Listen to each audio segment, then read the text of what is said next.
Scientist Richard Parker Campbell Scott is playing hide-and-seek with his young son Peter Max Charles when he discovers that his study has been broken into. After quickly gathering some hidden documents, Richard and his wife Mary Embeth Davids leave Peter with his Aunt May Sally Field and Uncle Ben Martin Sheen, then mysteriously depart without telling Peter where they are going. Years later, the teenage Peter Parker Andrew Garfield has become an alienated social outcast. He attends Midtown Science High School, where he pines over his crush Gwen Stacy Emma Stone, while frequently getting bullied by the obnoxious Flash Thompson Chris Zylka. At home, Peter finds a briefcase containing some of his father's old documents and learns that his father worked with fellow scientist Dr. Curtis Connors Rhys Ifans at a pharmaceutical company named Oscorp. Faking his way into the Oscorp building by pretending to be an intern, Peter sneaks into a laboratory where extremely strong biosable is being created from genetically modified spiders. One of the spiders escapes from its container and bites Peter. On the subway ride home, Peter scuffles with a gang of thugs and discovers that he suddenly has increased agility and strength. Upon returning home, he finds the spider hiding in his jacket and stores it away. The next day, Peter goes to Dr. Connors's house and gives him Richard Parker's documents. Dr. Connors explains that he and Richard were researching cross-species genetics in order to find a way to regrow lost limbs, Dr. Connors being motivated by the loss of his own right arm. Dr. Connors is frustrated because his superior, Dr. Rajit Ratha Irfan Khan, is pressuring him to devise a cure for Oscorp's CEO Norman Osborn, who is terminally ill. Back at school, Peter gets in trouble after accidentally breaking a basketball hoop during a game with Flash. Uncle Ben is forced to switch a work shift to meet with the principal about the situation. Afterward, Uncle Ben asks Peter to pick up Aunt May, but Peter instead practices his newfound powers and meets with Dr. Connors at Oscorp, who shows him how the limb regeneration formula works on a laboratory mouse. When Peter returns home, Uncle Ben scolds him for having forgotten to pick up Aunt May, reminding him that Richard believed that people should always make their responsibilities their priority. A distraught Peter storms off. He goes to a store to buy milk, but falls 2 cents short and is refused service by the store clerk. Suddenly, a man robs the store and Peter doesn't do anything to stop him. Uncle Ben, who is searching for Peter, sees the thief running away and wrestles with him over a gun. The thief shoots Uncle Ben right in front of Peter and runs off. Shortly after the attack, Peter acquires a police sketch of the killer and uses his abilities to hunt criminals matching the killer's description.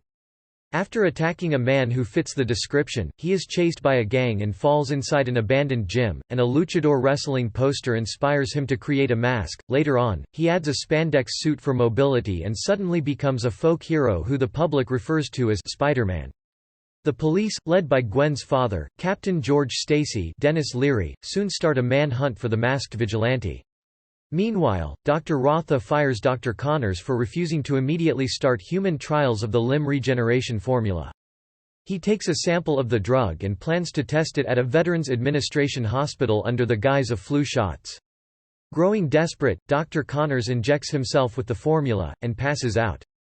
Upon awakening, he finds his lost arm has fully regenerated. However, he then mutates into a large, reptilian monster and chases Dr. Ratha at the Williamsburg Bridge, throwing cars over the side as he rampages. Spider-Man saves each fallen car with the biosable web, which he deploys from wrist-mounted shooters of his own invention.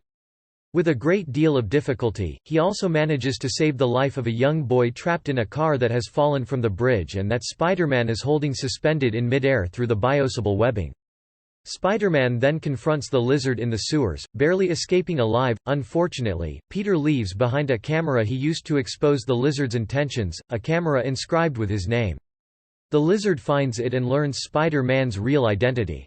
He attacks Peter at school and plans to unleash the drug all over Manhattan to mutate all humans into lizards using a cloud-generating device at Oscorp Tower, unaware that Gwen is there making an antidote for the condition at Peter's request.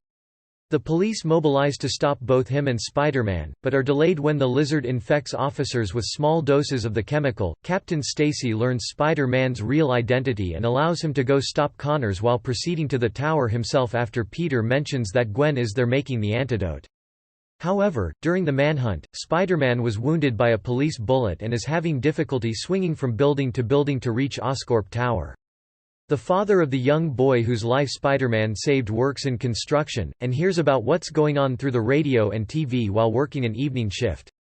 He calls all of his construction worker friends who are also working, and they all maneuver large cranes into proper formation so that Spider-Man can use them to reach Oscorp Tower. After Captain Stacy retrieves the antidote from Gwen and arrives to save Spider-Man, who is being overpowered, both of them fight together to delay the lizard while Spider-Man modifies the machine to disperse the antidote instead, restoring the humanity of Connors and the infected officers, and allowing him to save Peter from a fatal fall from the tower. Unfortunately, the lizard mortally wounded Captain Stacy. Before he dies of his wounds, Stacy makes Peter promise to keep Gwen safe by staying away from her. Peter initially does so, staying out of sight at Captain Stacy's funeral, which offends Gwen. She confronts him at his house, and he doesn't talk about it, but Gwen is no fool, she realizes his reasons. Arriving late to class back in school, Peter is told by a teacher to not make promises he can't keep. Peter leans forward and whispers to Gwen, but those are the best kind. She smiles, and it is implied that the two resume their relationship. With his first challenge surmounted, Peter officially takes to the streets as a proper hero. In a post-credits scene, Dr. Connors is sitting in a prison cell speaking with a mysterious man, presumably Norman Osborn. The man inquires about Dr. Connors divulging information about Peter's father, but Dr. Connors tells the man to leave Peter alone, and the scene abruptly ends with a flash of lightning.